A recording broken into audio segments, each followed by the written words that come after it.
छौरी तोरले हमर दिल पंचायती बैठबो तोरा बाप पर की कहले ये छौरी तोरले हमर दिल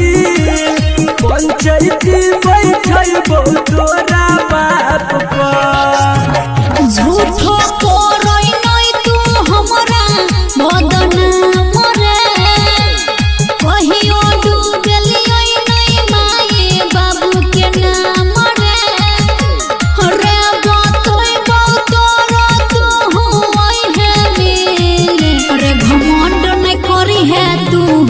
अपने आप पर ये छौरी तोरले हमर दिल पंचायती बैठबो तोरा बाप पर डीजे दयानंद दिलदार सरस्वती स्थान कठरा डी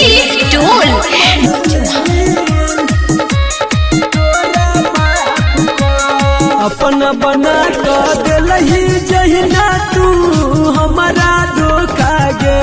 हमहू नहीं छोड़बो तोरा देबो दर्द अनोखा गे अपना बना कर दिलही जहिना तू हमारा धोखा गे हमहू नहीं छोड़बो तोरा देबो दर्द अनोखा गे रे छोरा कोरई नहीं तू हमरा मजबूर रे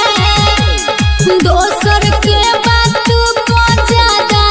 ऐ दूर रे नहीं तो मार देबो दिलवा पकी बात कहै छियौ साफ साफ गे छौरी तोरले हमर दिल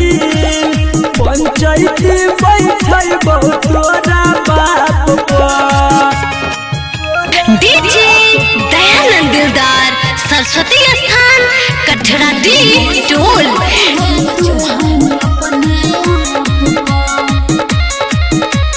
जहिना हम कनलियो तोरा खातिर दिन रात गे ओहिना तोर कपार पटन सन देबो छौरी साइट गे जहिना हम कनलियो तोरा खातिर दिन रात गे ओहिना तोर कपार पटन सन देबो छौरी साइट गे राइटर बीके संदीप सुनई बात रे हमरा संगे नहीं तू करी है एहन घात रे नहीं तो तोरा घर के आटा हेतौगी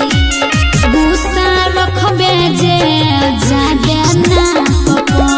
बुझले ये छौरी तोरले हमर दिल